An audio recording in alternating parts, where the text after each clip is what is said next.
Hey everybody, what's up? My name is Steph Koza, welcome to my channel, and today I am reviewing Tomb Raider. Tomb Raider is directed by Roar Uthaug, which is probably the coolest name I've ever heard. Roar! His name is Roar! And the movie stars Alicia Vikander, our hero, Lara Croft, Dominic West, Walton Goggins, and Danielle Wu. I'm always very apprehensive when I go to see movies that are based on video games. They just never really end up being that great, especially considering we've already had a try at Tomb Raider with Angelina Jolie, and I don't even want to talk about those movies because they make me so angry. Just so bad, so bad, so bad. So yeah, this movie worried me a little bit. I was excited because, you know, this is coming out after the new games have been released, and the new games are so dope. And I gotta say, this movie actually looks very similar to the game. There are like scenes that are shot for shot, frame by frame, totally completely from the game, which is very cool. And to be completely honest, I actually had a really fun time watching this movie. I thought it was very action-packed,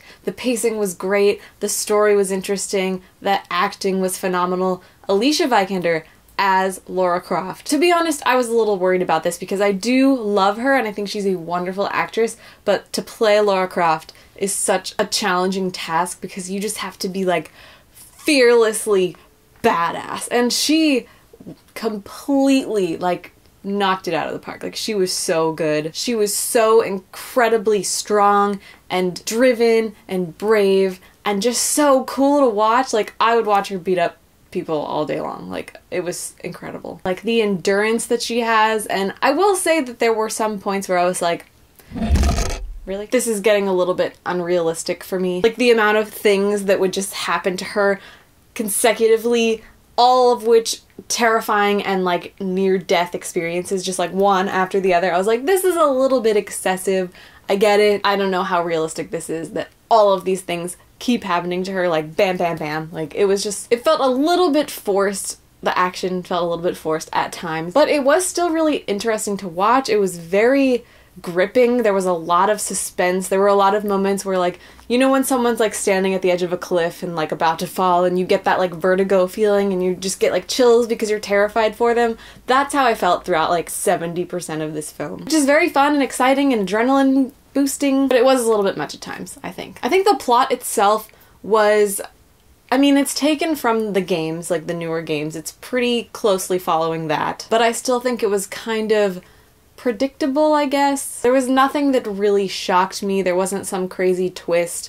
The plot felt very uneventful almost. I mean, obviously there were lots of things that happened, but it wasn't like, nothing really got me that excited. It was all very predictable. It was a Tomb Raider movie. It felt very much like a Tomb Raider movie, which is exactly what it should be. But I felt like there was just something missing, and I'm not even really sure what it is that's missing, but there was something missing. I felt like the relationships between all of the characters were all very real and very well done. I thought the villain was very well done. He was very believable. Everything about his motives and everything made sense, which is really important to have in a villain, and I appreciated that. I also thought just everything in general about the movie made a lot of sense. Like, there were no plot holes really, and everything was very logical. Like, when they go into the tomb and what they find inside of the tomb was really interesting and made a lot of sense, and it wasn't like some weird voodoo random thing just thrown in there just to be cool. It like actually made sense, which was really interesting to me. Laura's origins make a lot of sense. There's a pretty long intro at the beginning and I felt like it did drag a little bit. I was like, okay,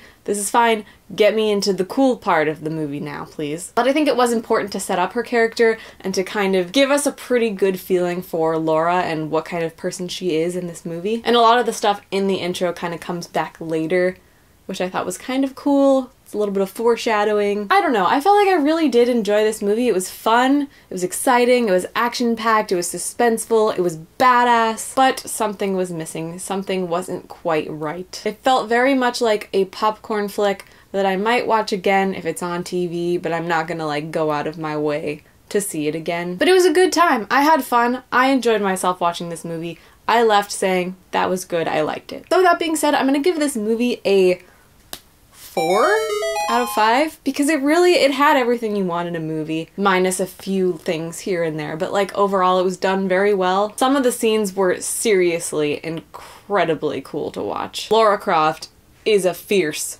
fierce woman, and I would not cross her. Fight scenes were great. Seeing her running through the woods with a bow and arrow was just so cool. I loved that. And the ending kind of teases at a sequel, which was also very exciting to me, and I really liked that scene, and everything about it was great. So yeah, this movie was fun. It was enjoyable. I'm excited to see the next one to see if it's better or worse. I don't know. I really don't know what to expect, but I did like it. I had fun. It was a good movie. 4 out of 5. That's my review. Let me know what you guys think of Tomb Raider. If you saw it, let me know in the comments below what you thought about it. Thank you so much for watching this video. I am Steph Koza, and I will see you next time. Bye.